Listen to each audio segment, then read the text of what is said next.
pulsar. Pulsión. Pulsión de radio. Un programa donde la cultura late y el inconsciente nunca falta a la cita.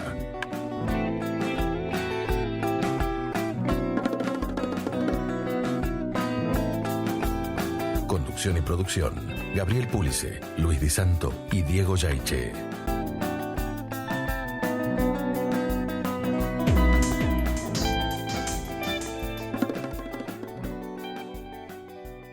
Bueno, muy buenas noches a nuestra distinguida audiencia. Esto es Pulsión de Radio, cuarta temporada, episodio número 32 y bueno, empezamos a transitar el último tramo de esta cuarta temporada. Buenas noches, Diego. Buenas noches, Gabriel Pulice, y lo empezamos a transitar de la mejor manera, ¿no? Con invitados de lujo.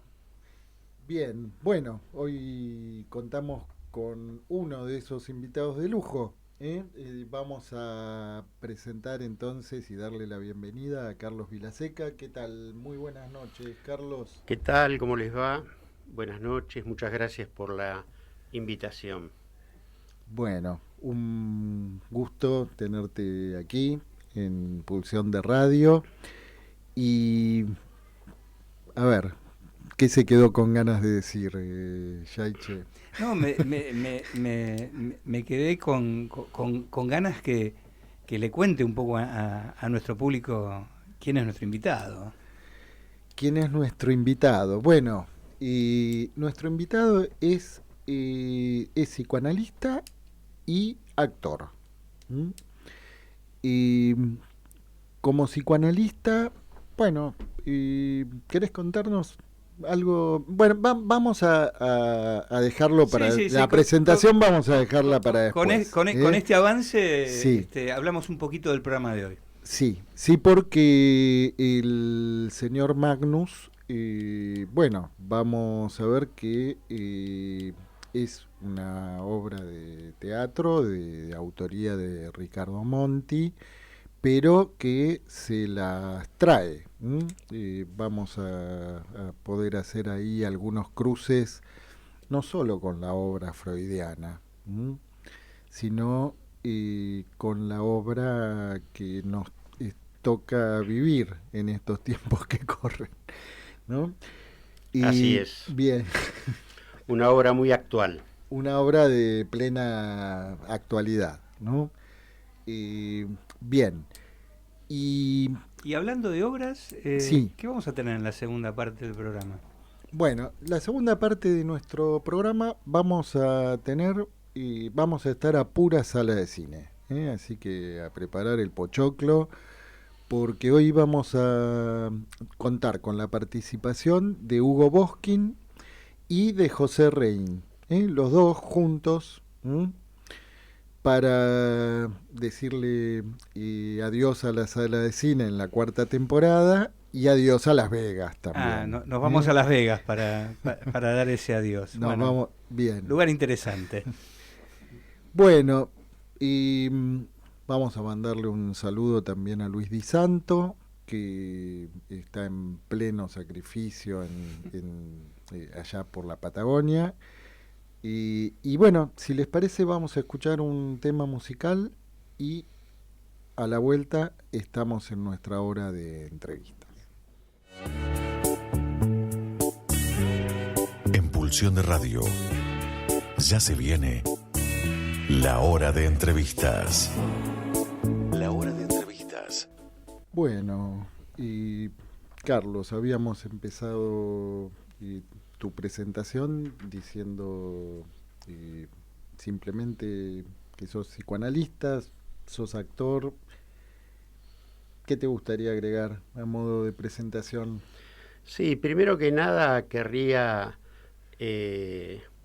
plantear este programa como un homenaje a Eduardo Graham.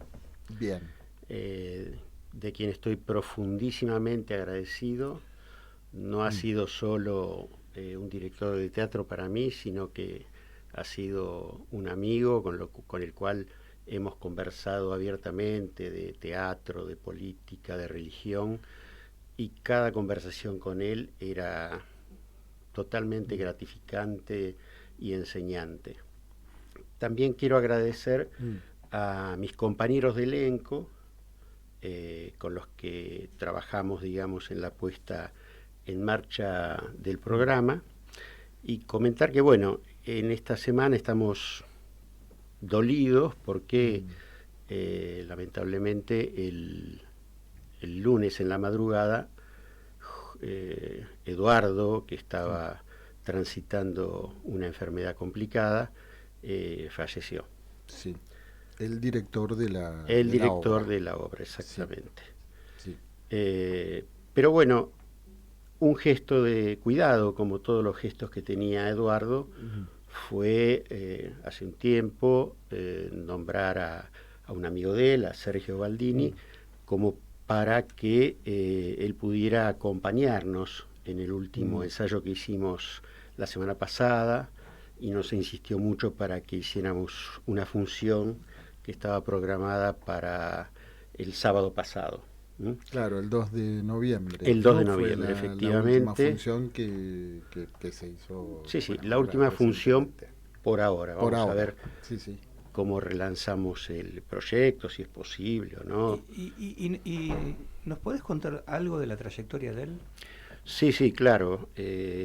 Eduardo Graham, además de ser director de teatro, era cura, y como director de teatro se formó con gente muy importante, muy grosa, como Juan Carlos Gené. Él era además amigo de Monti, de Ricardo Monti, tenía una especial admiración por él. Hemos hecho ciertas jornadas de lectura de la novela de Monti, La Creación, y de otras obras de teatro. También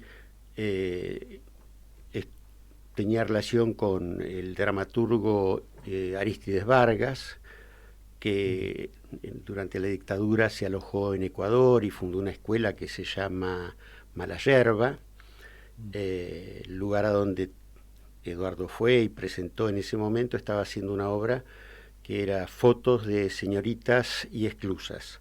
Es en ese momento en que yo lo conozco, Eduardo, y ahí me invitó para una primera obra que es Pluma y la tempestad de estos tiempos, que le hicimos el 17, 18, 19. Luego vino la pandemia, y cuando se levantó la pandemia, nuevamente empujó otro proyecto que fue Ciegos entre Ciegos, basado en la obra de Maurice Maeterlinck, Los Ciegos, cruzado con textos de Thomas Eliot. Que eso se hacía particularmente en la propia iglesia en la que él estaba como párroco, la iglesia de San Pedro Telmo, allá en San Telmo, en la calle Humberto Primo. Y bueno, después se encadenó este otro proyecto que es Una noche con el señor Magnus e hijos. También él era docente en la Universidad de El Salvador, en donde había una articulación entre temas de teatro y teología. Así que bueno. Y en tu experiencia este cruce, ¿no? tan particular, tan singular, ¿te parece algo habitual o efectivamente es una singularidad del...? No es habitual. Eduardo tenía una erudición muy particular, muy profunda, y además él podía encontrar muchas cosas en el texto de Magnus, por ejemplo, que son claras referencias que Monti hace a los evangelios, ¿no? a temas de la Biblia. Y con eso nos iluminaba cosas que los que no tenemos esa capacidad de lectura se nos pasaba. Aportaba un plus, ¿no? Aportaba más que un plus, porque eso era una una línea de orientación muy clara para la lectura de la obra y la creación de los personajes. Una lectura en otra profundidad, ¿no? Absolutamente, Claro. sí. Sí. Echaba luz sobre cosas que, digamos, para un profano podríamos decir, Claro. Toda la formación que él tenía, cruzando toda su formación en el seminario como cura, más toda su formación dramatúrgica y como director, daban como un manejo muy fuerte y muy profundo de la escena y de la puesta en escena. Sí, que incluso, bueno, vos contabas hace un rato que hubo puestas en la misma iglesia, ¿no? Sí. Que había problemas con eso, ¿no? Bueno, sí, él sufrió ahí ciertas cuestiones porque él consideraba claramente la misa como una escena, con todo el respeto que corresponde, no es que eso fuera algo que no estuviera dentro de lo que él respetaba claramente su función en la iglesia, ¿no? Pero bueno, había alguna gente en la iglesia de San Pedro Telmo que no le gustó esto y bueno, tuvo... Claro, lo experimentaban como una profanación. Algo de así, algún modo. sí. Claro. Y se lo hicieron saber. Planteaba una misa en escena, ¿no? Sí, de alguna manera, sí. Sí, tenía una lectura, digamos que quizás otros curas no la tienen, de que eso es una puesta en escena con sus rituales, sus ceremonias, su sentido. Así es. Bueno, porque es un cruce muy singular también con el psicoanálisis, ¿no? Porque acá tenemos como tres patas, ¿no? Entre el teatro, el psicoanálisis y este rasgo tan singular, ¿no? Del director. ¿Y cómo era este diálogo entre un psicoanalista y un religioso? Sí, antes de avanzar con esto, Sí. querría mandar un agradecimiento a todos mis compañeros de elenco y quizás presentarlos por favor. mínimamente. Sí. El personaje de Julia, que es una chica que entra a la casa de Magnus a esa noche, lo protagoniza Naila Noya. Amancio, o el gato, que es uno de los hijos de Magnus, Luciano Moreno. Gualterio o Wolfi, Gala Halfon, que es otro de los hijos. Santi, Lautaro Álvarez, esos son los tres hijos. Y un antagonista, podríamos decir, de Magnus, que es el viejo Lu, que ha quedado convertido medio en un hombre perro, Roberto Languela.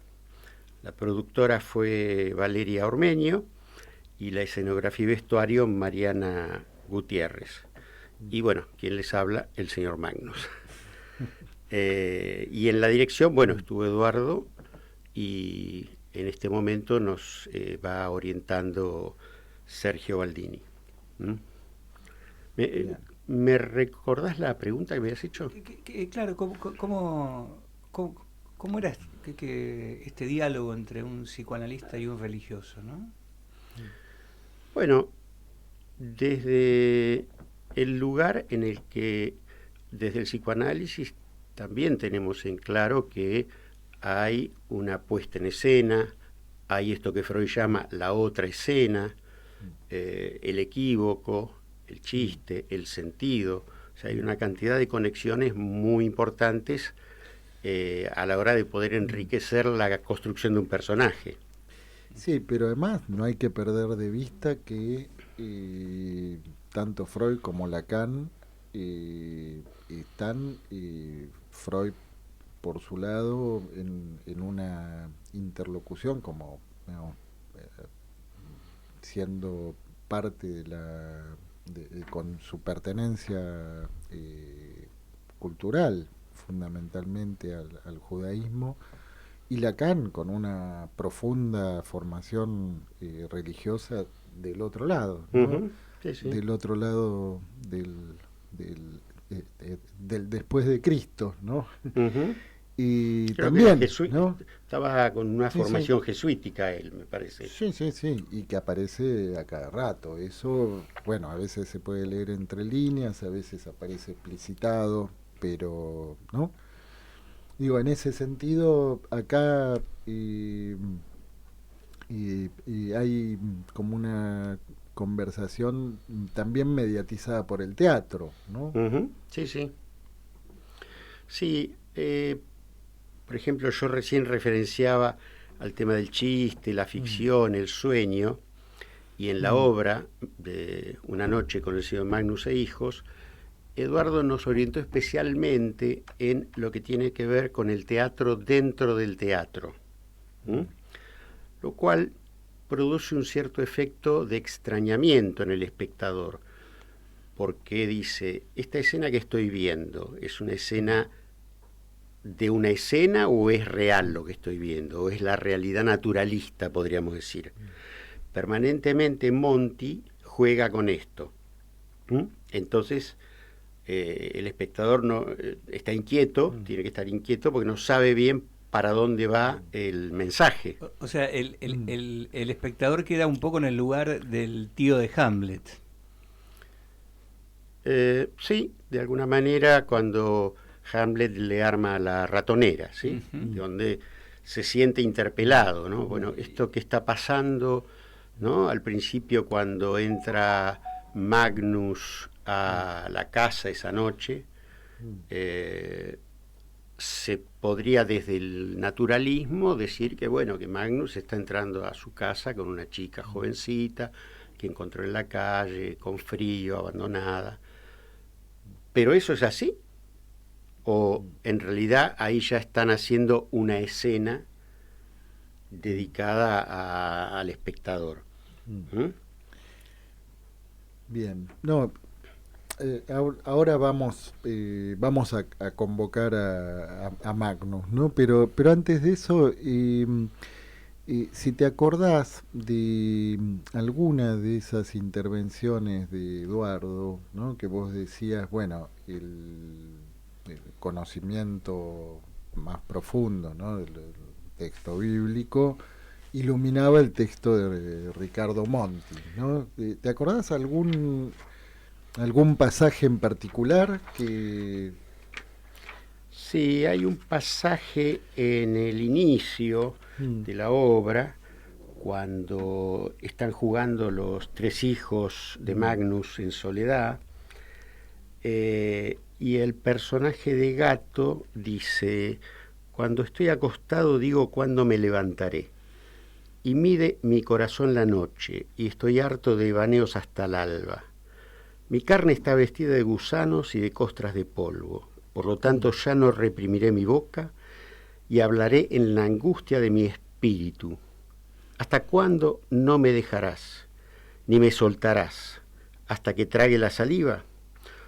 Porque ahora dormiré en el polvo y si me buscaras de mañana ya no seré. mm, ¿Mm? Ese es un texto especialmente que nos señaló Eduardo en relación a mm. cuestiones bíblicas. ¿Te acordás que aporte, cuál es el salto en profundidad que ahí... Y hay toda una cuestión ahí ligada a las preguntas que se Mm, hace. Si se mm, levantará, si no se levantará, qué pasa con su mm, carne, la mm, carne y el polvo, mm, hablar, hablar de la angustia en la angustia, mm. todas esas cuestiones.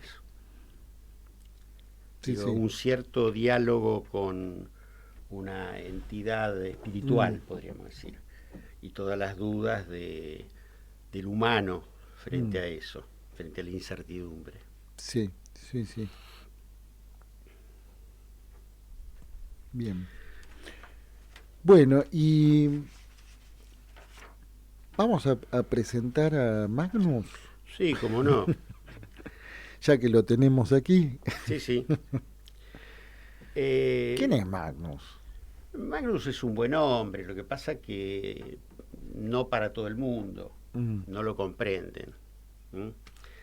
Después podemos hacer un cruce de Magnus con lo que en psicoanálisis leemos como Totem y Tabú, el padre de la horda, pero bueno, vamos a dejarlo para después ese cruce.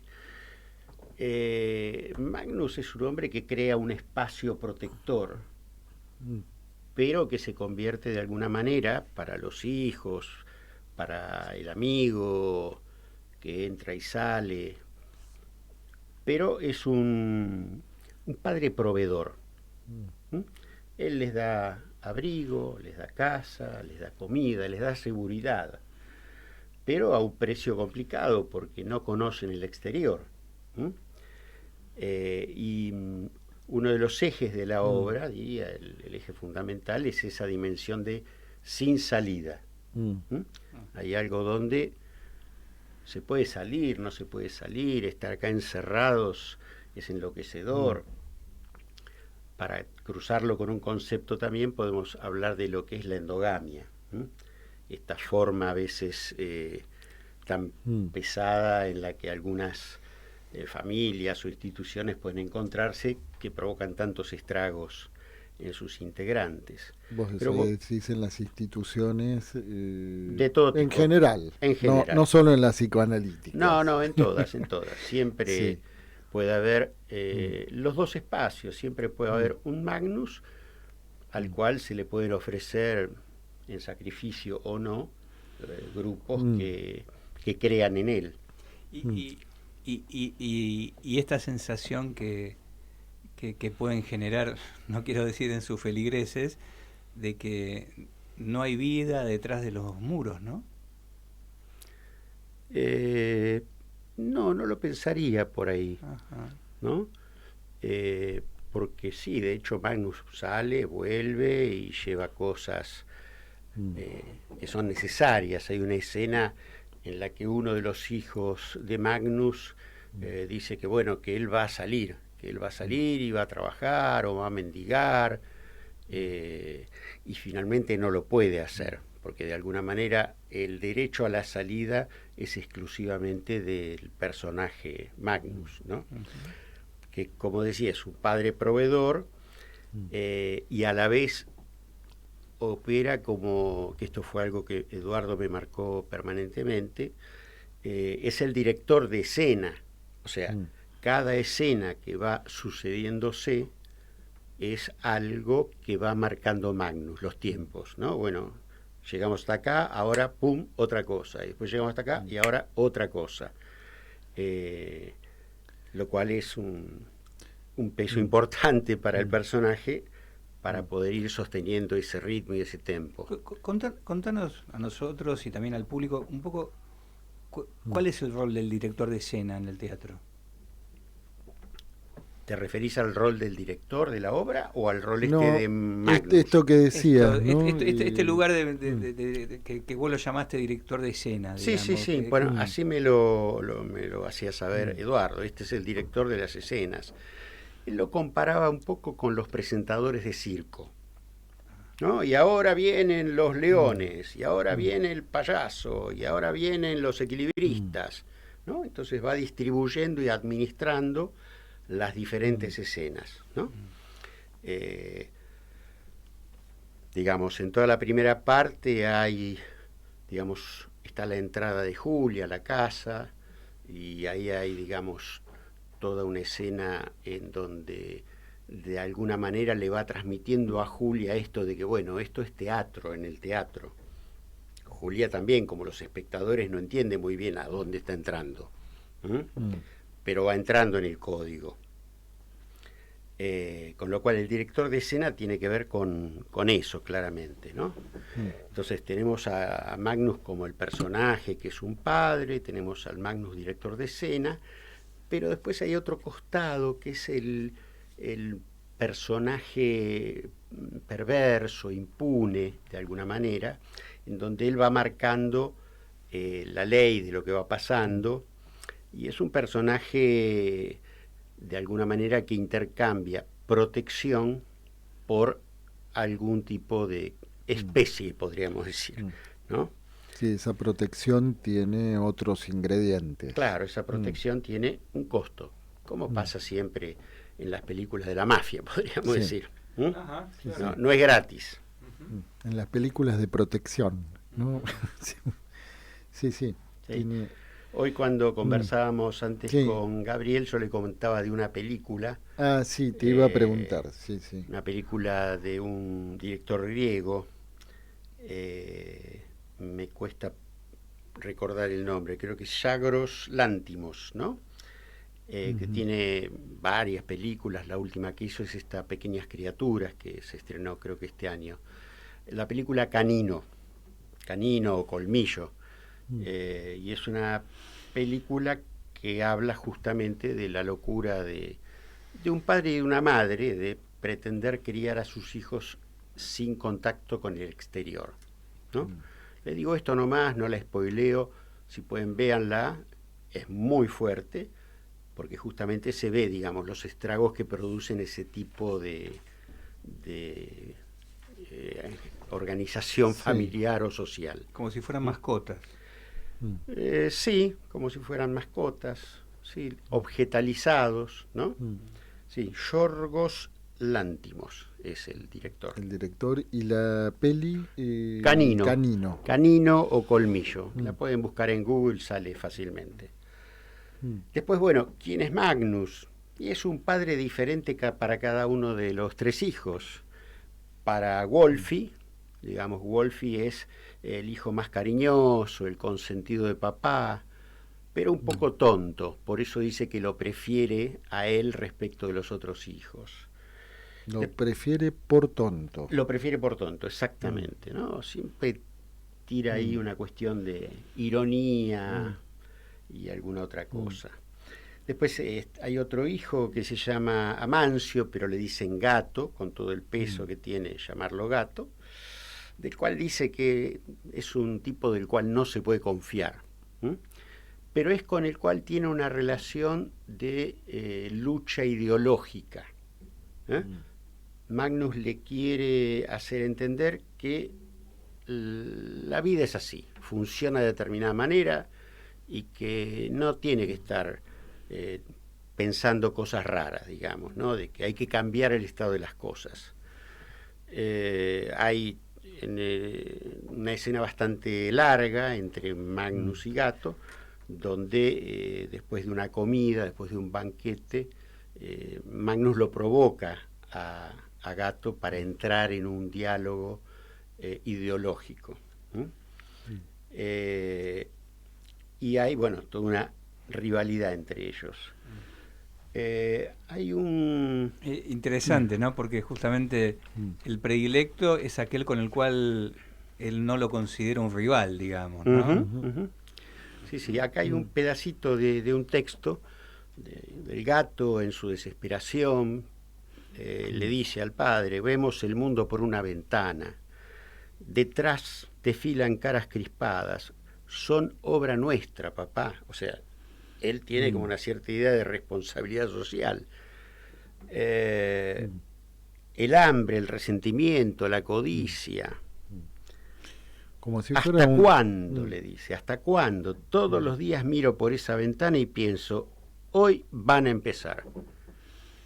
Un texto bastante actual, ¿no? Un poco en el imaginario colectivo. Como si fuera una reunión de gabinete, ¿no? Y alguno se percatara, se animara a mirar por la ventana. Difícil. Pero bueno, Gato tiene esa función.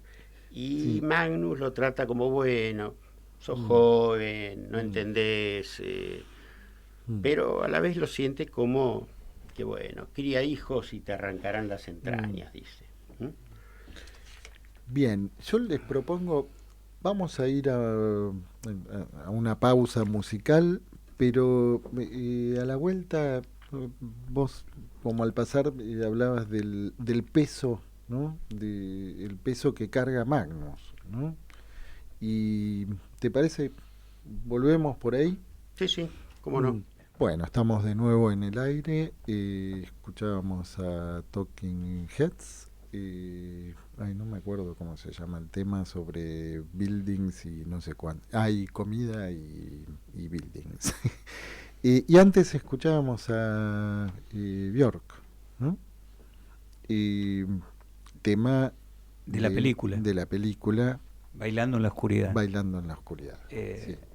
Tremenda Sí. película, ¿no? Que, una actuación deslumbrante y sí. no solo como cantante, sino como actriz, ¿no?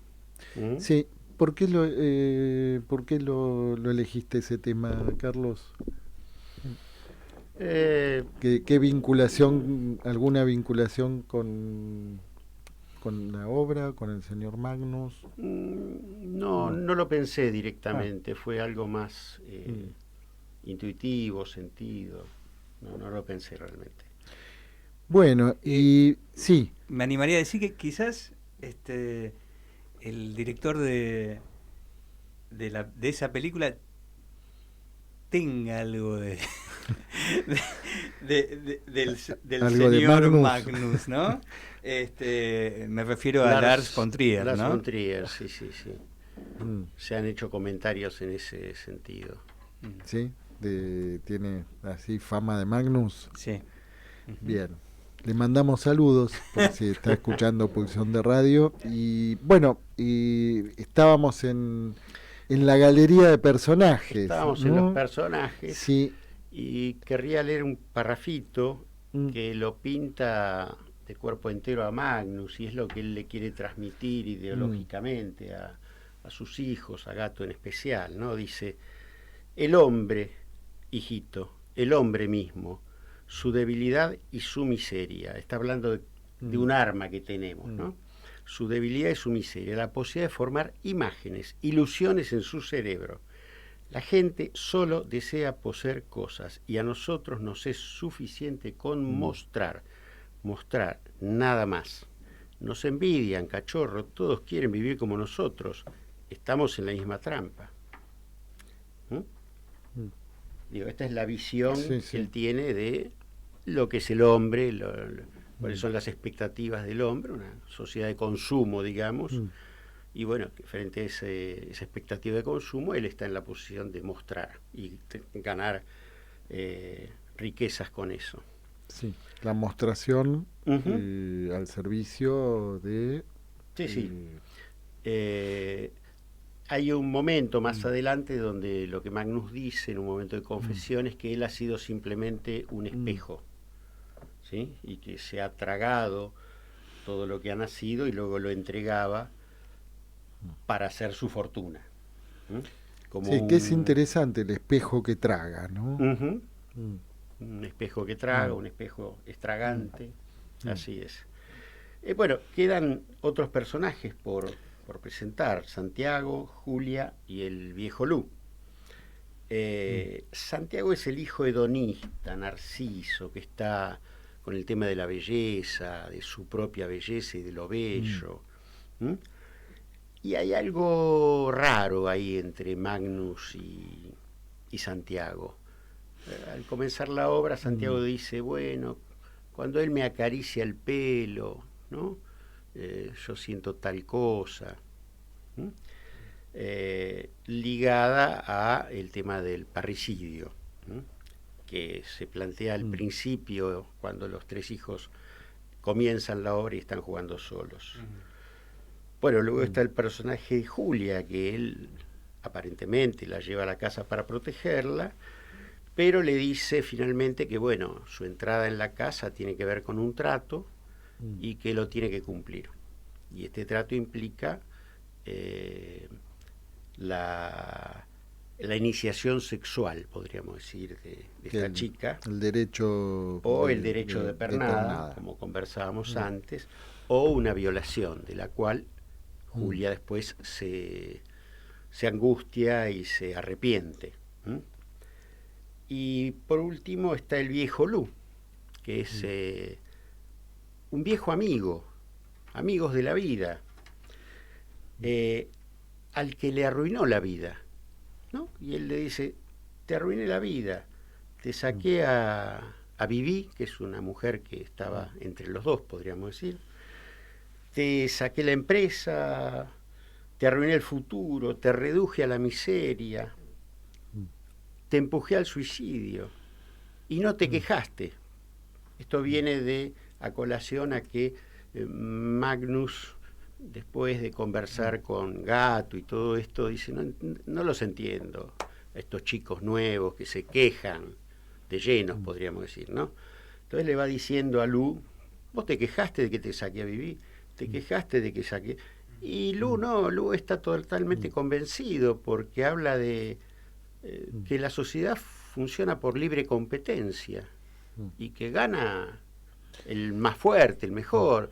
Es más, dice, bueno, podría haber ganado yo, y entonces ahora vos estarías comiendo de los tachos de basura. Sí, como si... me impresiona esto.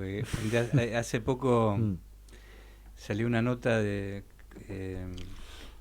bueno, ya me voy a acordar. Sobre la fiesta del Caporal, que es una fiesta boliviana, ¿no? El caporal es el boliviano que trabaja para el explotador y castiga a sus compañeros bolivianos, digamos, ¿no? Está vestido con un sombrero que le da un poder un poquito mayor y con un látigo, ¿no? Pero justamente el caporal, que siempre fue una figura de quien burlarse, ¿no? Era una fiesta donde se burlaban del caporal. En la actualidad, la fiesta del caporal se ha convertido en la comunidad boliviana en un lugar de identificación. O sea, todos quieren ser el caporal. ¿No? Bueno, sí, claro, porque ahí es esto que aparece en el... Bueno, yo tuve el gusto de ver la obra, ¿no? Y aparece, ¿no?, en términos del el goce en el sometimiento, ¿no? Como que hay una ganancia de qué, ¿no? En ese sometimiento, ¿no? Sí, bueno, lo que yo entiendo... Me sometiste. Sí, pero que esa ganancia de sometimiento tiene que ver con reducir el espacio de la incertidumbre. A ver, ¿cómo? Eso produce identidad. Yo soy esto, a mí me están explotando o me están haciendo daño o lo que fuera, y eso orienta... Pero confío en el sistema. Confío en el sistema, sí. Quiero citar el autor de la nota, ¿no? El autor de la nota es Pablo Rojas Fernández, y la nota se llama Bailar entre la servidumbre y la libertad. Bueno, recomiendo la nota. El lobo suelto salió. Bueno, sí. Hay un momento, luego de la violación y el momento en que Julia se arrepiente de lo que ha pasado y le reclama por la virginidad perdida, que Magnus dice, bueno, ¿quién es el ser de los seres? ¿Quién es el grande, el invencible? O sea, él se define de esta manera. ¿Quién es el sol, el universo, el punto de referencia? ¿Quién los tiene atados por los hilitos de la complicidad? ¿Quién les da el ser? ¿Quién los rescata de la nada y los alumbra? O sea, ese es el momento como de esplendor de Magnus. Después la obra va avanzando, en donde Magnus de alguna manera se confiesa y va perdiendo todo ese poderío, toda esa impunidad. Y bueno, la verdad que no querría spoilear el final. No, está bien, pero hay... Hablaba de un peso, ¿no, Gabriel, no? Sí. No, vos lo habías comentado como al pasar, ¿no? El peso, que lo que pesa sobre el personaje, ¿no? ¿Con qué carga Magnus? A ver, lo voy a plantear en la relación entre el actor y el personaje, ¿no? Primero que nada, lo que siempre me enseñaron y lo que aprendí es que uno nunca puede no querer a su personaje, sea el que sea, ¿sí? O sea, uno como actor no se pone a criticarlo, ni a analizarlo, ni nada, sino a encontrar los mecanismos por los cuales uno puede ir construyendo esa identidad, podríamos decir. Entonces acá está en juego un hombre que tiene, digamos, todas estas ideas que dijimos antes sobre lo que es el hombre, lo que es la vida y lo que es él mismo y lo que son los hijos. En ese sentido, decía que hay un cierto peso o lo que uno paga por construir un cierto personaje o ocupar un cierto lugar. Claro, ahí el peso es el peso lo que cae sobre el actor, ya no sobre el personaje. No, claro. Porque en esto que vos decías, bueno, el actor no puede ponerle piedras en el camino a su propio personaje. No. Ahora, lo que nos salva ahí a los actores, y esto fue algo que siempre remarcó Eduardo y también en estos encuentros con Sergio, es el tema del juego, el juego, poder rescatar, digamos, la dimensión del juego, del humor, lo clownesco, la entrada y salida de la escena.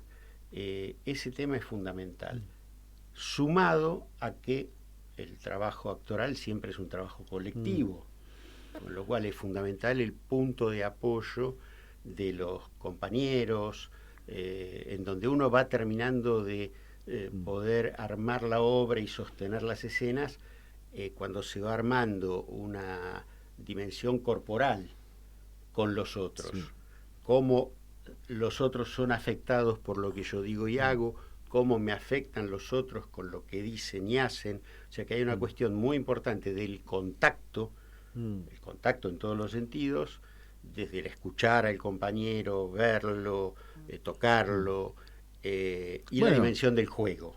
Claro, y es el familiarizarse también, ¿no? Sí, el familiarizarse, y todo eso va conduciendo a que haya una presencia en la escena, una presencia que sea interesante para el espectador, ¿sí? Que esa presencia donde el espectador dice, más que dice, siente, ahí está pasando algo, ¿no? Y esa expectativa hace que, sí, que están en conexión. Exactamente. ¿No? Y Carlos, ¿y vos encontraste alguna dificultad particular en el armado de este personaje? Sí, encontré varias. ¿Te costó quererlo? De alguna manera te diría que no, porque es como algo, como un punto de partida, ¿no? O sea, evité totalmente ponerme en una posición crítica. Por eso yo digo, es un buen hombre al cual es incomprendido, no lo entienden. Él le quiere dar la mejor a sus hijos y todo.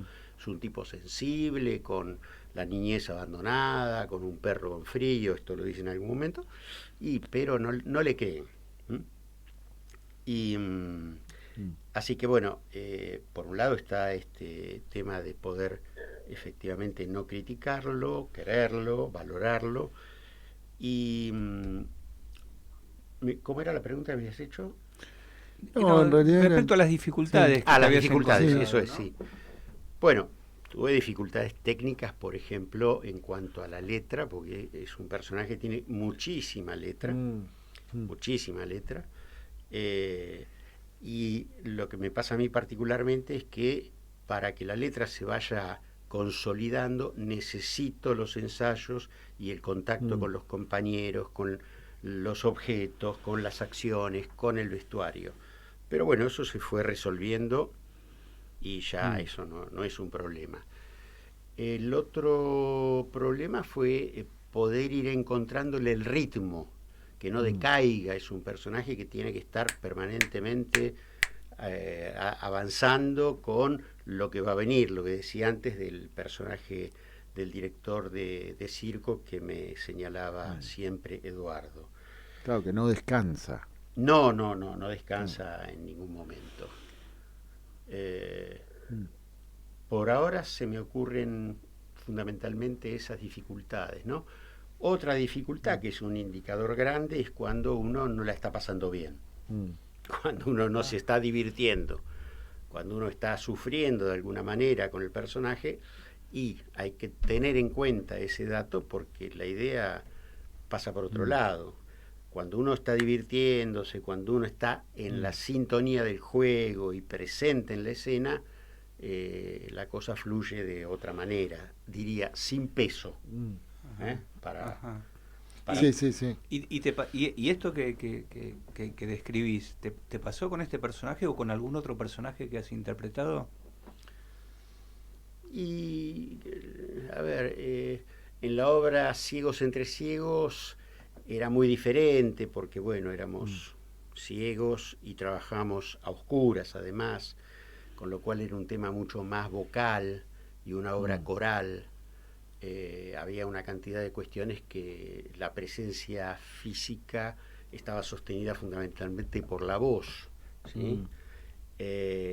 Los personajes de Pluma y La tempestad de estos tiempos era una obra que cada personaje hacía 4 personajes, salvo Pluma, que lo hacía también Naila Noya, que hacía un personaje ella, que era el personaje eje de toda la obra.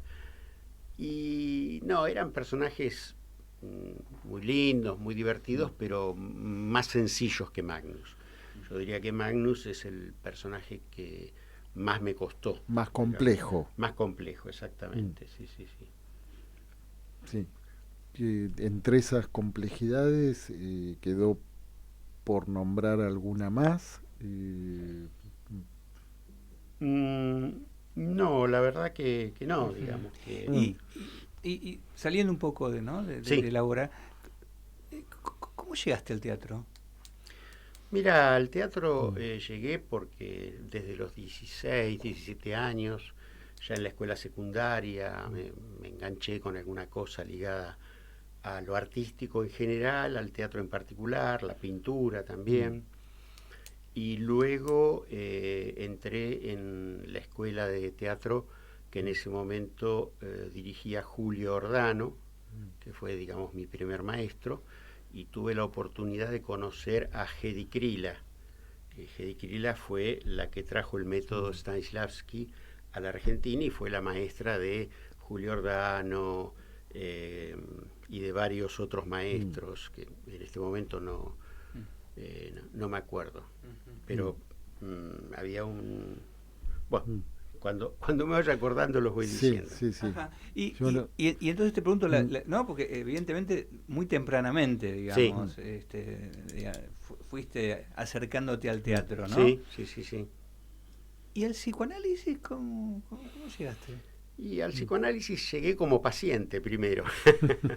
Digo, también más o menos a los 16, 17 años. Empecé mi carrera de paciente, podríamos decir, pero que como sabemos los analistas va haciendo, en el caso en que a uno se le despierte el deseo del analista, después se va transformando en cursar la carrera de psicología y formarse con los textos de Freud, de Lacan, de Melanie Klein y de la comunidad analítica, digamos. ¿Y podés situar el momento donde, que a veces se puede situar, ¿no?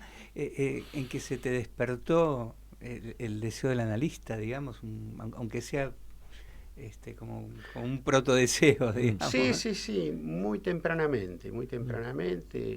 De hecho hice un primer intento en el año 79, estábamos en dictadura, de entrar en la Universidad del Salvador. Eso no prosperó, y luego en el año 82, ya cuando estaba declinando el tema de la dictadura, di el ingreso a la Facultad de Psicología, que todavía había que dar examen de ingreso, y afortunadamente ingresé, y bueno, a partir de ahí ya seguí mis estudios y mis análisis, digamos que son...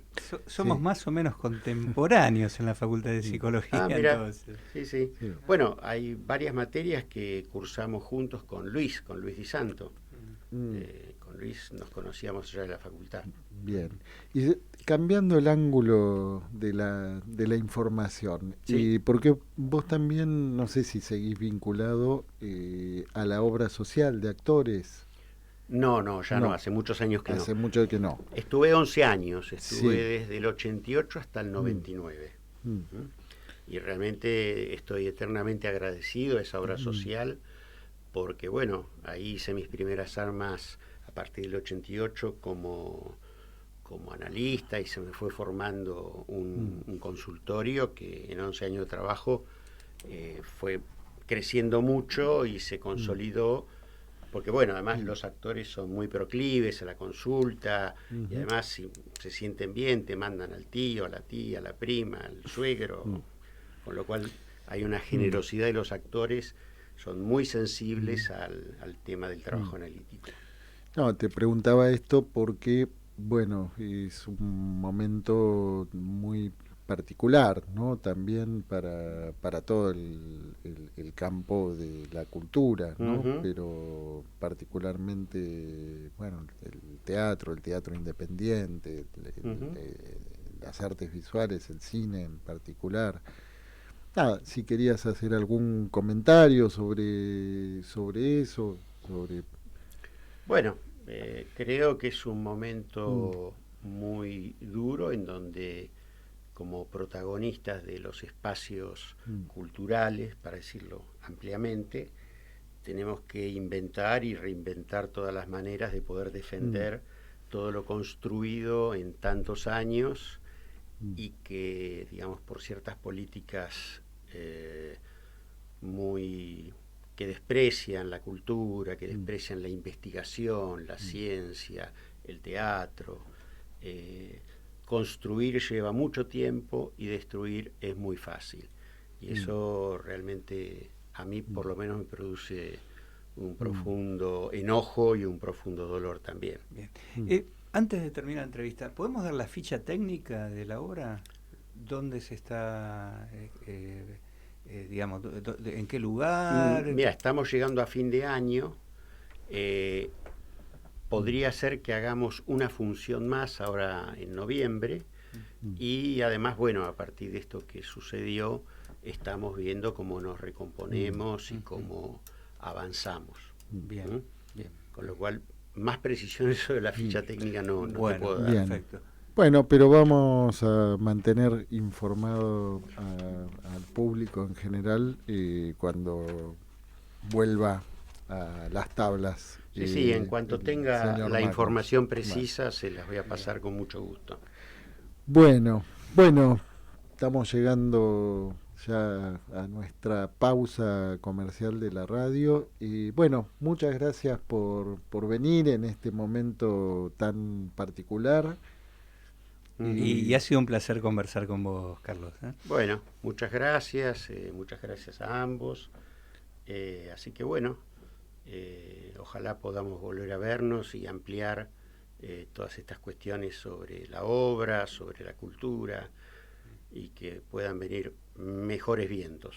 Bien. Bueno, les hacemos llegar también un fuerte abrazo a todo el elenco. Muchas gracias. Bueno, nosotros nos vamos a una pausa y a la vuelta estamos en nuestra sala de cine. En Pulsión de Radio, las luces ya se apagan para pasar a nuestra sala de cine.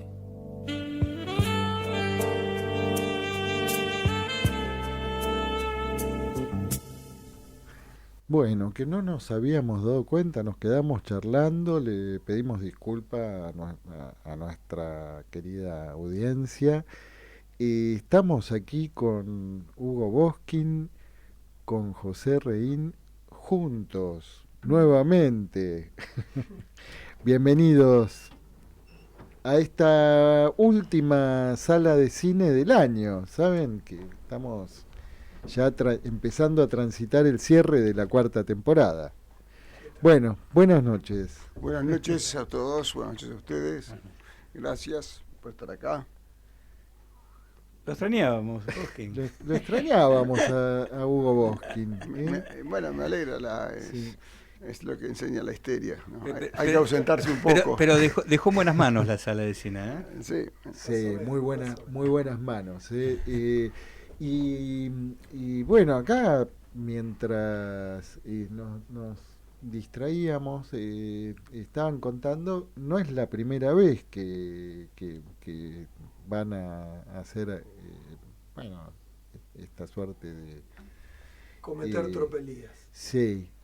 No, bueno, ahora aclaremos, toda la actividad de cine, sí, que empezó más o menos en el 2001, siempre fue con José. Siempre fue... Desde el comienzo.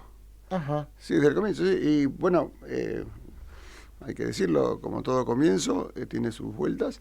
Y la primera película con la que comenzamos fue con Adiós a Las Vegas. Adiós a Las Vegas. Así comenzamos. Ajá. Bien, O sea, así que estamos en un loop, ¿no? Y después de 23 años. 23 años. En los que, entre otras cosas, recién comentaban, hubo un ciclo en la Facultad de Filosofía, ¿no? Hubo un ciclo en filosofía, A un ciclo ver, en derecho. sí, Y en derecho. y hay ciclos en hospitales, que sabemos. Sí, Cuenten un poquito. No, en general el Sí. trabajo con las residencias Sí. hace que a veces se establezcan espacios así, ¿no? En el verano, sobre todo, cuando también la actividad en Open, cambia. este año en Open fue. En Open Door, Open Door, sí. Ah, Sí, ¿estuvieron este año también en Open En Door? Open Door, sí. Sí, sí. No, Me toman de sorpresa porque era algo desconocido. bueno, no. así no digo personalmente, pero el Sí. grupo de cine Sí, tiene como cierta, ¿cómo se puede decir? sí, Presencia sí, tiene una en la continuidad desde hace Sí, mucho tiempo. bueno, y ahora sí. hay muchos grupos de cine y muchas Sí. actividades de cine. En la época que nosotros iniciamos, solo estaba la historia con, me acuerdo de un comentario de una película que hizo Irene Frieden en la facultad, cuando Sí. comentó Gente como Uno. Y bueno, el que hacía muchos comentarios de películas de cine era Buddy, siempre. Pero pero en la época que empezamos nosotros, no, en una actividad de... No había en Buenos Aires el campo del psicoanálisis. No digo que seamos innovadores, pero le hemos puesto una impronta al tema. Sí, sí, sí, sí. Bueno, ¿y nos vamos a Las Vegas? Nos vamos a Las Vegas. Adelante. Bueno, ¿empezamos? Sí. Pues yo siempre tengo esos tres, ¿no? Que venimos mencionando. Sí, Siempre sí. se me ocurren tres, no sé, bueno, Sí. voy con tres. Sí, Entonces, Sí, sí, Eh, sí. Bien pirciano. uno de los tres podría ser Las Vegas, justamente, ¿no? Que es un lugar donde dicen que lo que pasa en Las Vegas queda en Las Vegas. Un lugar sin Sí. promesa, sin futuro. Después están los dos personajes, ¿no? Están él y ella, ¿no? Una prostituta que supuestamente solamente le interesaría el dinero, pero no. Y un alcohólico que está decidido a tomarse todo, ¿no? Y matarse en un mes aproximadamente. Bueno, yo lo primero que por ahí comento es que me llamó la atención esa idea fantasmática que tiene él de que podría no haber, que se va a acabar. Esa cierta desesperación bulímica por tomar, tomar y tomar, ¿no? Y me hizo pensar bastante en esa idea que me parece que tiene él ahí de base, de que se podrían olvidar de él, que lo podrían dejar plantado. Y esa paradoja de darlo todo, entregar todo, a él no le interesa la plata, no le interesa, y tomarse todo. Entonces tenemos a alguien muy herido que me parece que piensa que es absolutamente olvidable. Y ella piensa que no, que él no es olvidable. Y agrego, y ahora seguimos con una cantidad de referencias que Hugo ha señalado muchas veces sobre esta película, sobre las intervenciones que se pueden ver en la película. Lo que me llamó la atención es un momento de la película donde él, cuando ella trata de ponerlo a jugar, empieza a gritar: yo soy el padre,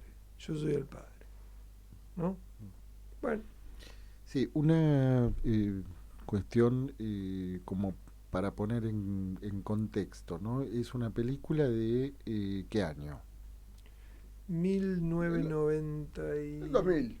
Del 2000. Del 2000. Sí, del 2000. No, bueno, Sí. tiene 24 años Sí. ya. Y Psicoanalíticamente no tiene... no tiene... No hay el reloj le da bien. Le da bien. Sí. Bien. Y está protagonizada por Nicolas Cage Y Elizabeth Shue. y Elizabeth Shue. Sí. Sí. Bien, y Hugo, esto que decías... A ver, dos cosas. Dos sí. cosas. Una, algo que dijo José, que bueno, me parece que está bien porque José dijo, para matarse. Bueno, no sé si es para matarse o para morirse. Pero lo puedo pensar, otra cosa que dijo que son 3. Acá tenemos yo quería, me parece que habría que situar el cuarto, agregar, que por eso nos incumbe mucho, porque acá hay una terapeuta. Toda la película transcurre, Elizabeth Shue le habla a la terapeuta, es lo que ella le cuenta a un analista. Analista, terapeuta, qué sé yo. Como la terapeuta no interviene, pero ella le cuenta, está hablando a alguien, ¿no? Y justamente lo que decía José es lo que ella trabaja en su análisis, ¿no? Bueno. De que él no es olvidable. Sí. Bueno, ella tiene todavía cierta confianza en el otro, entonces si le habla al analista o a la terapeuta, Nicolas Cage parece que no. Parece que no. Y Hugo, vos hiciste, ¿no? Esta pequeña diferencia, ¿no? Si buscan matarse o morirse, y vos ubicaste esta cuestión de alguien que, digamos, cree o pretende el olvido, ¿no? Entonces uno podría pensar que es un personaje que busca directamente la segunda muerte. A ver, para El Oblivion. Sí. No sé cuál es la primera muerte y cuál es la segunda. Y la primera muerte es digamos, la muerte biológica. La Sí. segunda muerte es la que llega, algunos antes, algunos después, ¿no? Algunos, como Sócrates o hasta ahora Freud o Lacan, todavía no alcanzaron esa Todavía segunda no muerte. murieron. Pero bueno, es la muerte que llega con el olvido, ¿no? Pero el olvido en el sentido del Oblivion, ¿no? Bueno, sí. Esto un poco que también pretende el Marqués de Sade por momentos, ¿no? Si estamos en eso, entiendo que sí. Es decir, digamos, todo se define cuando él quema el pasaporte al inicio de la película. ¿Cómo? Quema el pasaporte. Ajá. Entonces, ya está todo. Así arrancamos. Claro. Ahí empieza la película, digamos, ¿no? Está la presentación. Voy a contar el origen también es el origen de por qué se armó el grupo de cine. Cómo se armó Sí. con esta película. Nosotros teníamos un grupo del que éramos parte de José y yo, y uno de los colegas comentó que en Lanús, hospital al que también he ido, Isidoro Beck, Sí. había hecho un comentario sobre una escena de esta película, que es una escena que es la que hace referencia a José, que para mí es la escena, una de las que más nos afecta, que es la escena donde ella le da la petaca. Ella le hace unos regalos, después del primer día que están juntos, y le regala unas camisas, qué sé yo, se han encontrado. Ella tiene una frase al momento que se encuentra que todos deberíamos aprenderlo. Él está con el auto y ella le dice: cuando yo cruzo tú te detienes. ¿Sí? Es algo que deberíamos aprender nosotros para movernos en la ciudad con los automovilistas. Cuando yo cruzo tú te detienes. Pero bueno, la escena esta es que ella le regala una petaca. Y entonces Isidoro, digo Isidoro porque es alguien que más o menos también se lo conoce, sí. El doctor Beck dijo que eso fue muy crítico moralmente, porque eso era hacer complicidad con la enfermedad, O con sea, el fue padecimiento, con la... Sí. y que ya al darle eso le ofrecía. Eso fue el inicio del grupo de cine. Y veo que no estabas de acuerdo. Para nada de acuerdo. No estábamos todos, lo hablamos entre todos. No es un tema acá personal. Habrá sido una primera lectura, un comentario espontáneo. Le mandamos un saludo a Isidoro. No, espontáneo no, porque fue a comentar esa película. No, espontáneo no. Es una diferente línea en la dirección de la cura, ¿no? No fue un comentario al azar. Fue... Pues yo no sé, no estoy en la cabeza de él, pero han pasado muchos años aparte, no sé qué diría ahora de eso. Pero para mí es algo que afecta a la dirección de la cura. Donde, a ver si recuerdo, José me va a ayudar, ahí se situaba una serie para nosotros, una serie de diferencias.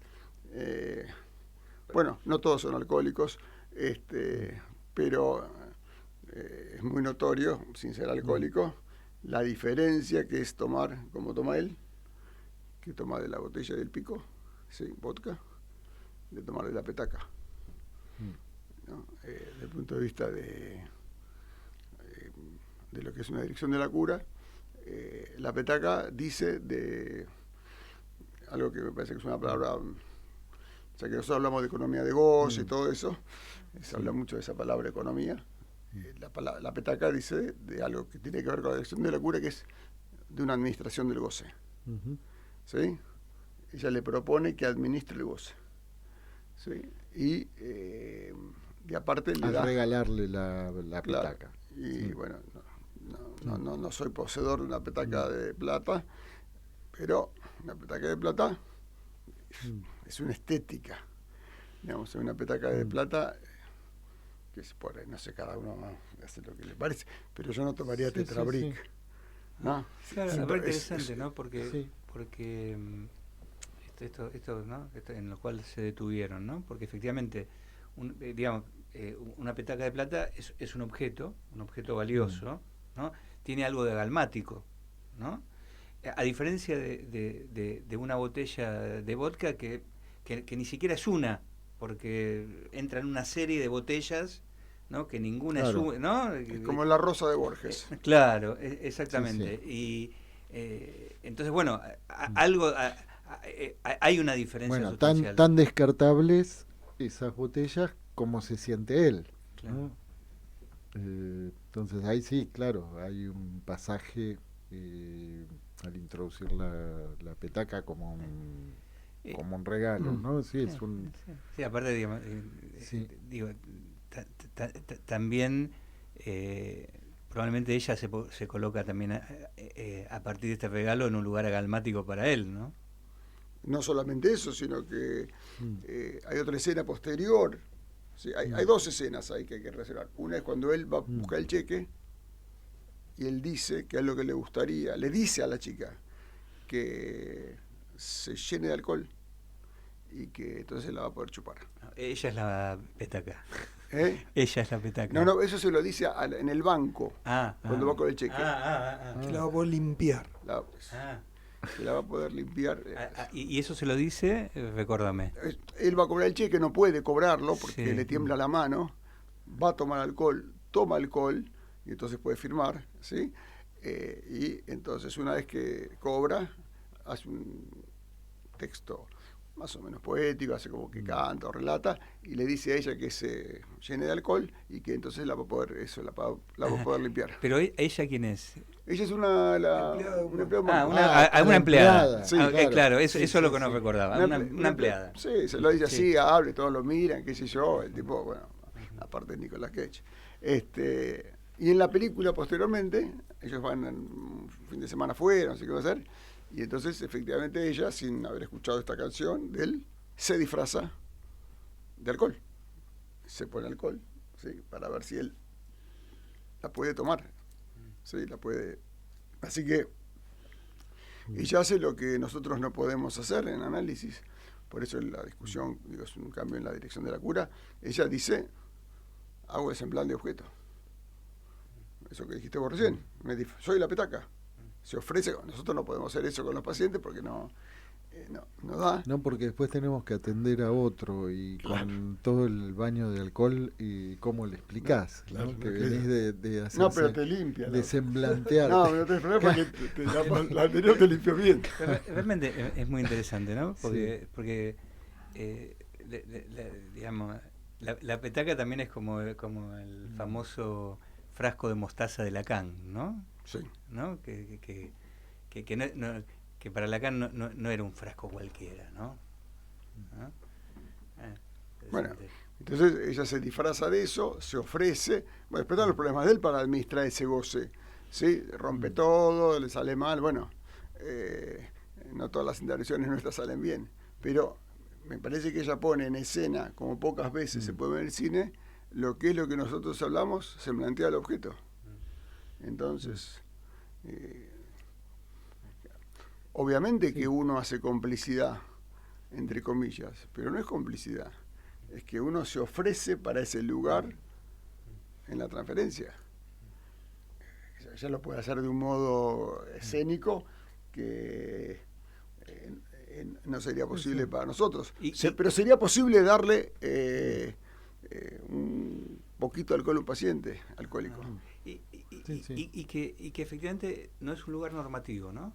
Me parece importante, porque justamente esto que sitúas ubica que la posición en la transferencia, digamos, está en la antípoda de cualquier lugar normativo, ¿no? Quizás esto que no te gustó tanto de la interpretación o la lectura de Isidoro es que efectivamente, por lo menos a primera vista, no sé cómo lo argumentaba, el etcétera. comentario que te llega, ¿no? ¿No? Menos, En principio claro.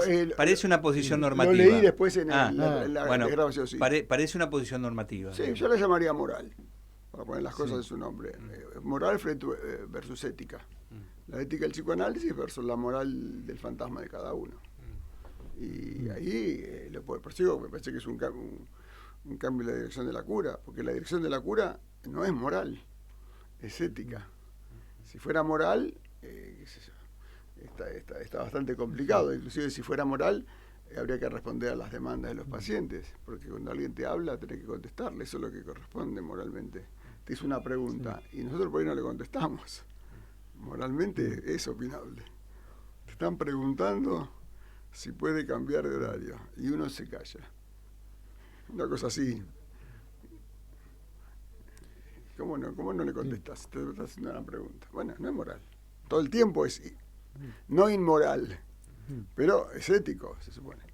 Entonces fue, para mí, en ese momento que lo discutimos, fue muy significativo la diferencia que había en ese modo de la... Sí, pero que además ahí a usted bueno, si provocó las ganas de empezar a armar algo con eso, ¿no? A partir de ahí, bueno, se empezaron a proponer películas todas las semanas o todos los meses, y nos reuníamos y hablábamos de alguna película. Sí. Esa fue la primera. Hay otras situaciones donde van, José. Y, por ejemplo, me acordaba del Maldito Policía, ¿no? La de Harvey Keitel. Que después Nicolas Cage hizo El Maldito Policía 2, pero es otra cosa, es otra película. Ahí en El Maldito Policía también hay alguien que da todo, no sabe quedarse con algo. Y me acordaba esto de la limpieza de él, ¿no? Porque cuando él juega con esta cuestión de el agujero en el que está, ¿no? Abierto las 24 horas o el agujero en el que está, es alguien que estaría todo el entonces tiempo... ¿sabe a qué se refiere? Recordarlo porque por ahí incluso nuestra audiencia no lo tiene presente. Porque además él entra a un hotel, no sé qué es, un hotelucho, y dice The whole year in, algo así, todo el año abierto. Y él lee The hole where you are in, el agujero en el que estás.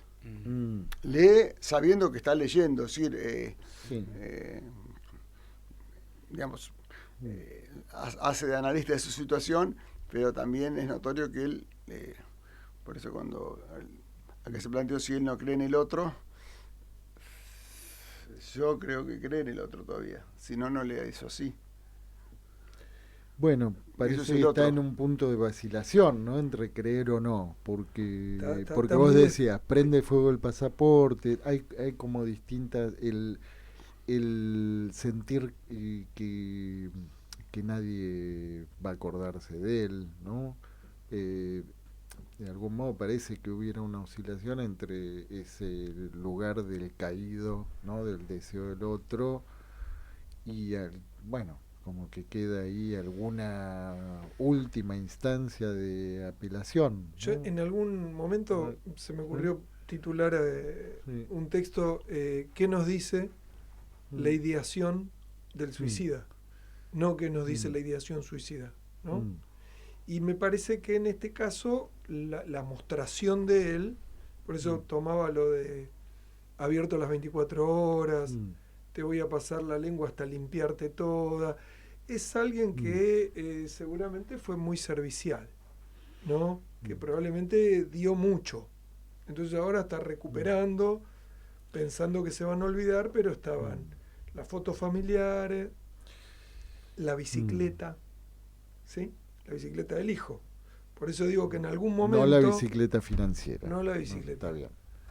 En algún momento él, cuando ella tiene una muy buena idea de tratar de hacerle gastar la plata en el casino para que no se la gaste en alcohol, en un momento es donde él ahí habla también. O sea, también tiene otro. Porque no se sabe de dónde él empieza a gritar que él es el padre. En ningún momento había hablado, solamente había mirado la bicicleta, la foto del hijo con la mujer. Entonces me parece que es alguien que probablemente estuvo abierto las 24 horas, tipo Roberto Benigni, en La vida es bella, ¿no? Claro. O tipo pero alguien que... Sí, pero ahí se cruza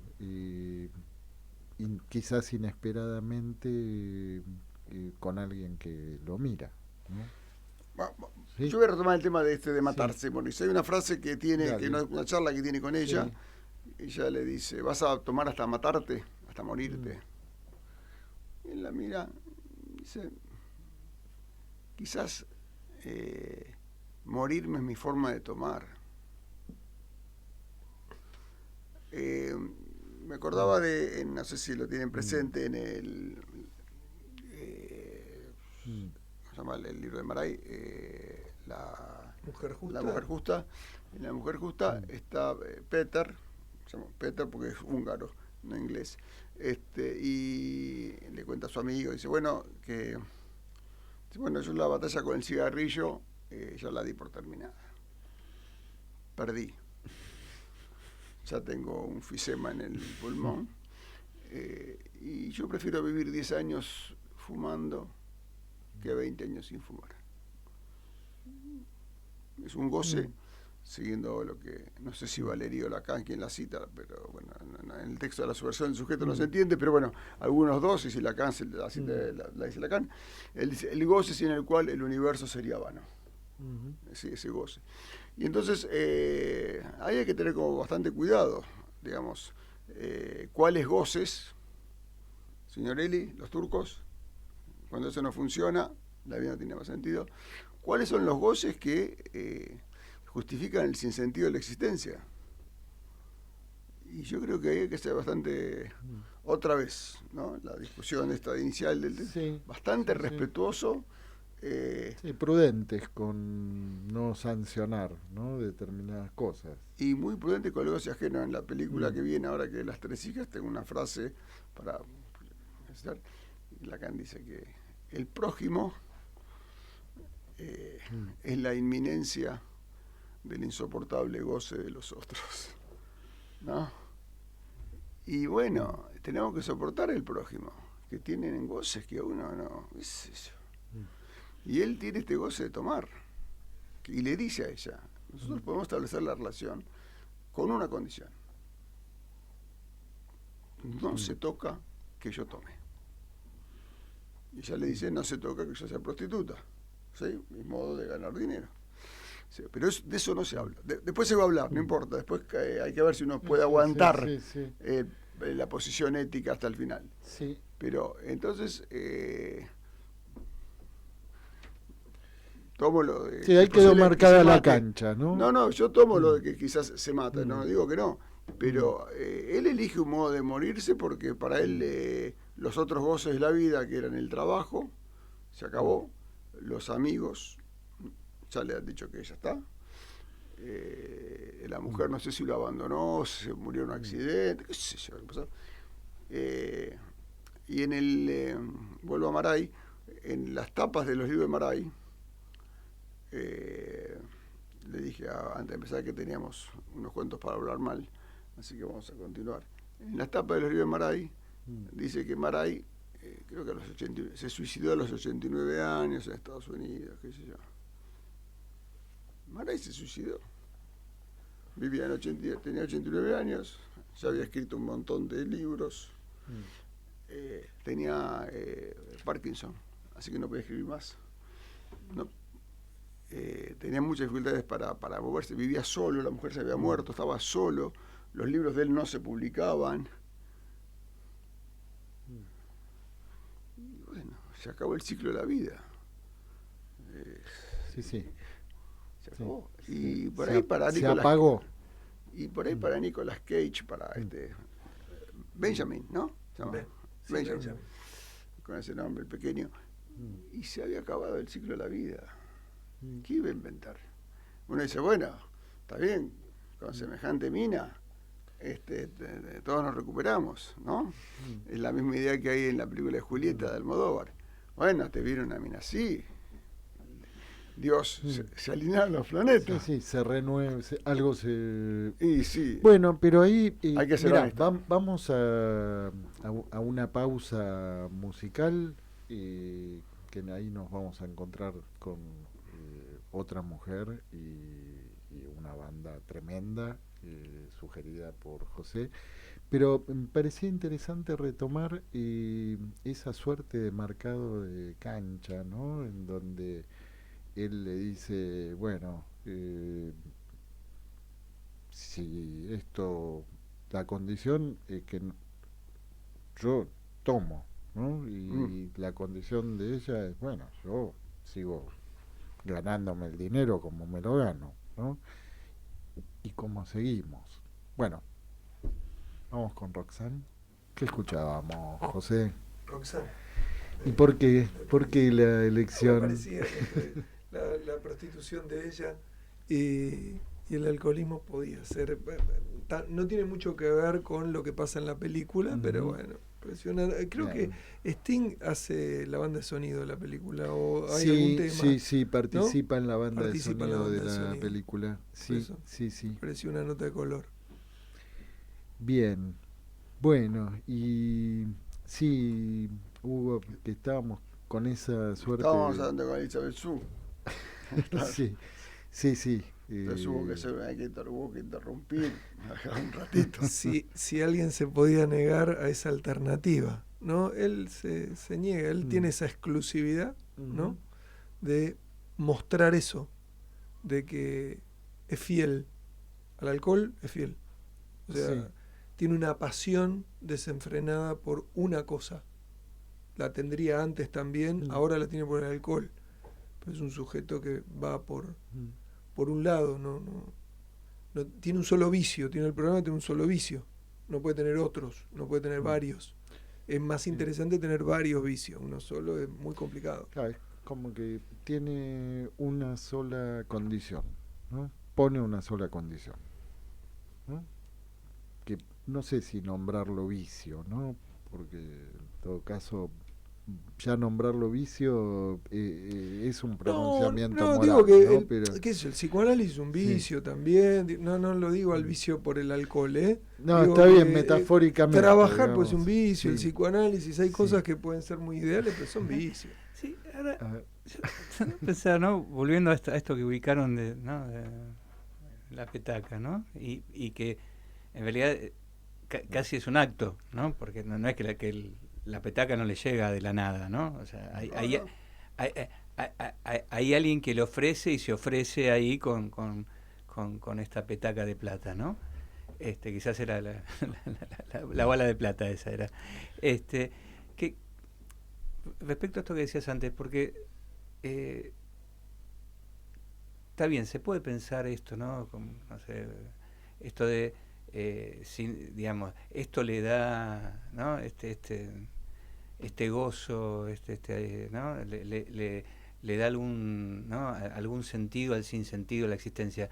Pero es muy distinto plantearlo en esos términos que en este otro término que le plantea esta mujer, ¿no? Donde lo que le ofrece es algo agalmático. Porque no necesariamente este alcohol es agalmático, ¿no? En este sentido, digo, está más cerca de lo que Lacan llama la cosa, ¿no? Del Das Ding, ¿no? En esto de justamente de buscar el morir ahí, ¿no? Entonces, digo, si eso también no es una divisoria de aguas respecto a cierta ética. Claro, la petaca tiene brillo fálico. Exactamente, exactamente, digamos, hay un, digamos, hay un tratamiento distinto del gozar en todo caso. Digo porque si para la administración yo. Claro. Sí. Por eso lo que plantea es que parece que también hay que tener cuidado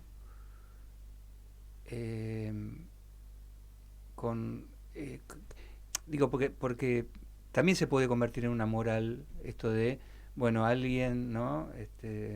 Tiene un determinado gozo, bueno, pero por ahí no, digamos, no es la única vía, ¿no? De hecho, lo que le ofrece esta mujer es otra vía que le podría dar, ¿no? Algún sentido en el sinsentido, digamos, ¿no? Porque a mí realmente me parece, tomando esto de cómo lee él esta frase, que también aparece ahí como una posición que uno podría leer, no me gusta la psicopatología, pero en términos melancólicos, ¿no? Alguien que está melancolizado y que esta, llamemos, transferencia que le propone esta mujer, justamente lo mueve de ahí. Estaba pensando en los casos de los que habla Abraham, en el famoso texto que cita Lacan en La transferencia, ¿no? Que justamente son todos casos, porque la clínica de Abraham tenía que ver con lo que él llamaba en esa época la psicosis maníaco-depresiva, pero o las neurosis narcisistas, o estos casos que él ubica ahí cerca, donde son casos que justamente se terminan histerizando, ¿no? Donde de alguna manera Abraham, que tenía muy buen manejo de la transferencia, ¿no? Lograba quizás un efecto muy parecido al que lograba esta mujer en la película, ¿no? Entonces, casos que parecían como locuras circulares en transferencia se convertían en otra cosa, ¿no? Entonces, digo, me parece que ahí se abre otra vía ética diferente, que no es ni la normativa, ¿no? O que vos la llamás moral, ¿no?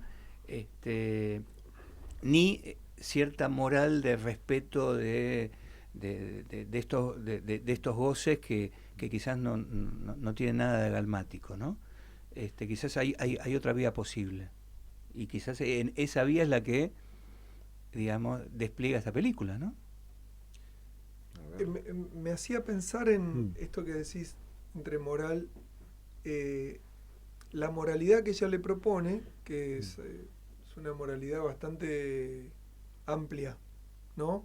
Sitúa la posibilidad de una morada, porque ella hace cosas que son amorosísimas. Ajá. Además de la petaca, además de tirarse el alcohol encima, tienen un fin de semana ellos, se van afuera un fin de semana, lo invita a vivir a la casa, lo recibe cuando está tirado y lo hace pasar entre los, ¿sí? Le compra la camisa, salen a comer espagueti, tienen cenas, tienen una cantidad de cenas en donde le propone que habría una morada, un hogar, un lugar a donde volver. Una escena amorosa, ¿no? Una escena amorosa, una escena amorosa.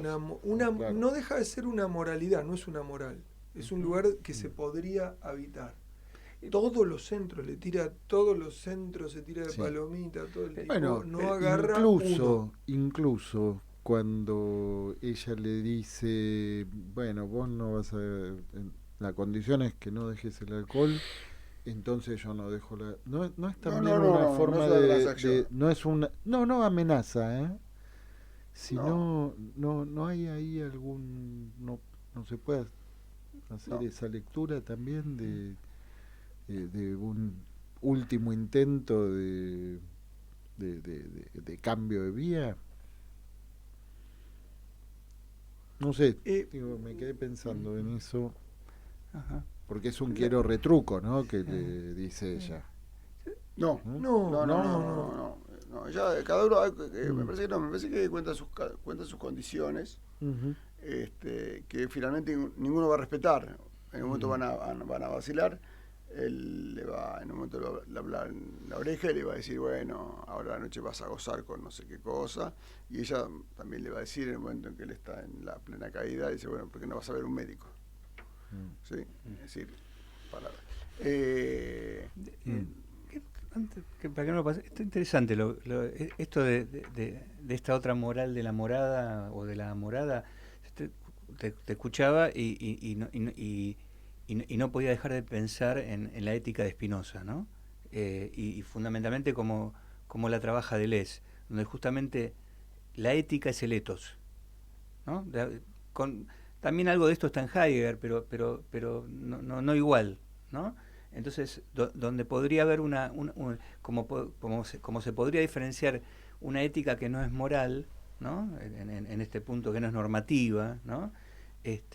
También se podría también situar una ética ligada al ethos, ¿no? A la morada, ¿no? Y bueno, quizás eso es otra variante, ¿no?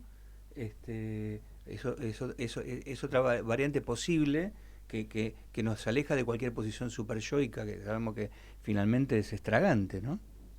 Y yo diría ahí que ella ya le había dicho adiós a Los Ángeles, donde la pasó mal, ¿no? Ahora el adiós a Las Vegas es de ella, porque ella no vive en Las Vegas. Lo que está proponiendo es algo que no tiene nada que ver, es un personaje que evoluciona. ¿Qué está ¿sí? proponiendo? Está proponiendo eso, está proponiendo que hay una alternativa a la vida que tenían, que se podría establecer eso, se podría establecer la medida, se podría vivir, ¿sí? en una escena que se sostiene. Él está todo el tiempo cayéndose la escena, ¿no? Se cae, se cae masivamente de la escena, de una bulimia alcohólica, tiene que estar siempre acompañado, fiel a eso, ¿no? Ella le dice, bueno, estar con quien se ama y hacer otra cosa sería, ¿no? Se podría sostener eso. Él va por la exclusividad. Ella le propone, bueno, la escena puede ser mucho más amplia, ¿no? A eso le llamo morada. Yo te estoy pensando en alguien que conocí, digamos. Seguimos mandando saludos. Sí, ya no está entre nosotros. Bueno, igual le podemos hacer llegar los saludos. Que, digamos... Corren los minutos, bueno, Yaiche, lo voy a decir, que estamos total, llegando... solamente los van a saber quién es, las personas del rubro, digamos. Un buceador muy famoso, que tenía todo en el mundo, todo, ¿no? Vivía en un paraíso, tenía una mujer hermosa, mucho más joven que él, había hecho todo lo que podía esperarse de la vida, mucho dinero, etcétera, relativamente bien de salud, pero bueno, digamos, con la edad el buceo constante produce algún problema que él le impedía seguir buceando, ¿no? Pero uno diría, bueno, tenía lo que podría querer cualquier. Era envidiable. Hay mucha gente que puede vivir sin bucear. Exactamente, ¿no? y que vive sin todo lo otro, ¿no? Todos los otros goces de los que disponía, digamos. Y no pudo seguir viviendo, ¿no? Fue una sorpresa para la gente que lo pudo conocer, digamos, ¿no? Digo, ni siquiera algo agalmático que tenía cerca, ¿no? Las comodidades van y vienen, lo que importa es el buceo. digamos, ¿no? Sí. No, bueno, Pero pero no importaba tiene que la ver con fama. esto que situaba antes Hugo, ¿no? Ese goce que hace que la vida valga la pena vivirla, ¿no? A ver, Y acá nos nosotros tenemos vamos que a tener, comprar una petaca todos, ¿no? bueno, Nada. usted sabe que es muy habitual cuando a alguien se le muere un perro, Mm. un perrito, que todos los idiotas que somos amigos de esa persona le digan, bueno, te compras otro perro, dale, ya la bola con el perro. ¿Sí? Te consigo uno de la misma marca, son idénticos. ¿Sí? La que hacía Freud. Te compras un perro de la misma marca. Y así sucesivamente. Nosotros estamos tomados, ya que hablamos de ética, no me voy a meter en esos temas, pero lo que sería la ética capitalista, que es que coincide un poco con algunos decires nuestros del lacanismo, que es que no hay objeto, porque, bueno, hay falta de objeto, pero en consecuencia siempre va la metonimia. ¿Sí? Entonces todo es reemplazable. Y, bueno, del otro lado tenemos que el sujeto en su constitución tiene algunas fijaciones. Y a veces la pérdida de esos objetos a los cuales uno está ligado hacen que el dolor de la existencia sea mayor que lo que se puede... pueda resultar insoportable. Totalmente Sí, de la acuerdo, frase, ese es el punto. sí, la frase de Lacan es, bueno, que algo no sepa que yo estoy muerto, ¿sí? Es poco lo que vive de uno. Casi todo está más o menos moribundo por el significante, o por la palabra más que por el significante, porque el ejército es un significante en principio por las palabras. Si eso que está vivo es que te duela la muela, digamos, todo el tiempo, y hay que ver si la vida tiene un sentido, si vale la pena estar así. Y cada uno encuentra en dónde son esos dolores que tiene que hacen que su vida no... Y a mí me parece que ahí es bastante complicado para nosotros respetar eso de la ética. Por eso yo decía lo del prójimo, los goces que tienen los otros, que es con lo que los otros organizan su existencia también, lo que está vivo de cada uno, ¿no?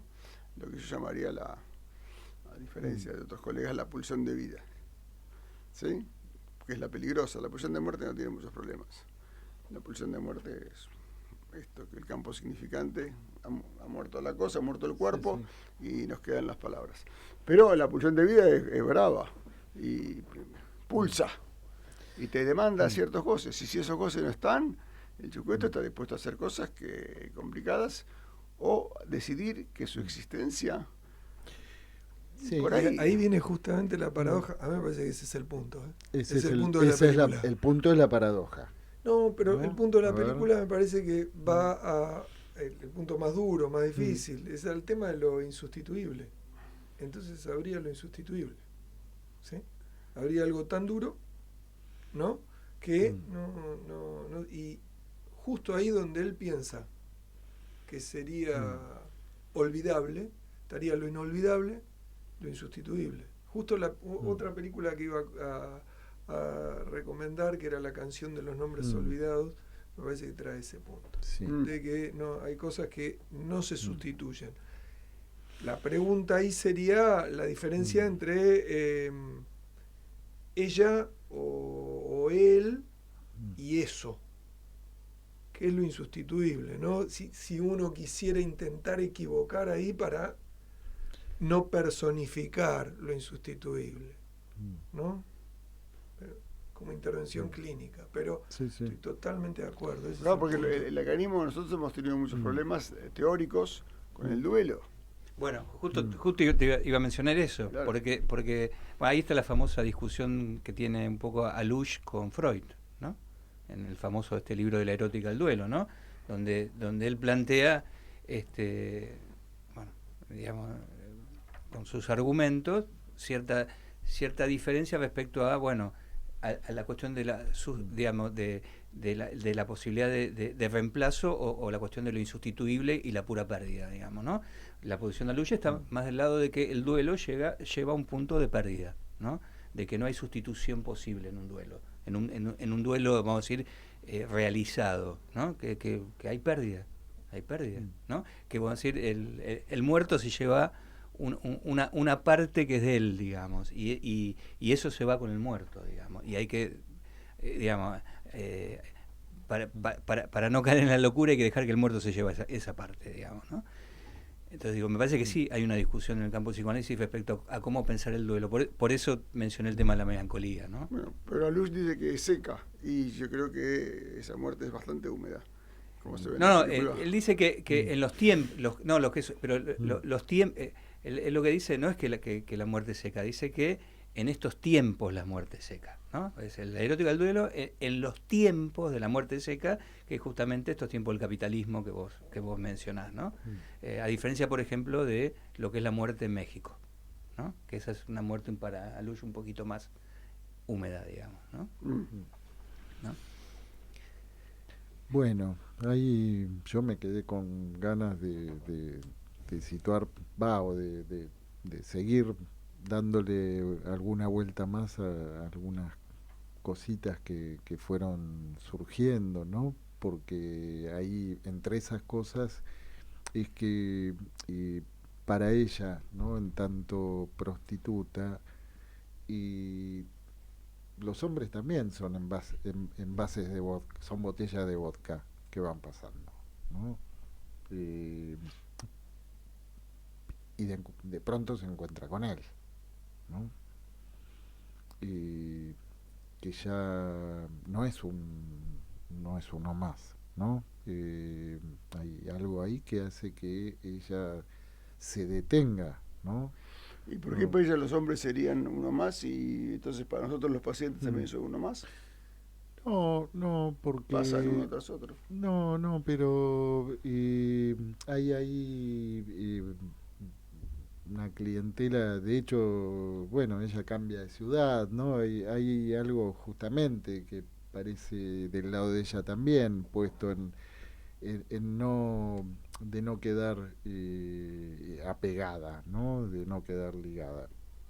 Parece que ese encuentro ella cambia de ciudad porque le acontece. No, ella cambia de ciudad para dejar de ser una mujer que trabaja para otro. Va a trabajar para ella, con sus clientes. Sí. Sí, y empieza a trabajar para él, ¿no? Porque hay toda una serie de movimientos, esto que recién situaba José, ¿no? En donde este tipo, bueno, todo el tiempo se tira, se arroja de la escena, y ella todo el tiempo le está armando una escena, ¿no? Para hospitalaria. Una escena, sí, ¿no? Y termina trabajando para él, ¿no? Bueno, no sé, es por lo menos una... Bueno, la vida amorosa se trabaja un poco para el otro, eso es Sí, pero ella se iba queriendo no trabajar más para el otro, ¿no? Y de algún modo también, ¿no? Pisa el palito. Bueno, nos pasamos, y tenemos que recibir al himno nacional argentino, y nos volvemos a encontrar, bueno, con ustedes esperamos el año próximo también, y con nuestra audiencia el próximo jueves en Pulsión de Radio. Gracias por venir. Gracias a ustedes.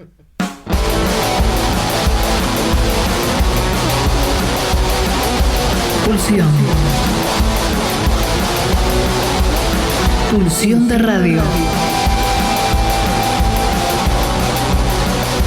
Un programa donde la cultura late y el inconsciente nunca falta a la cita.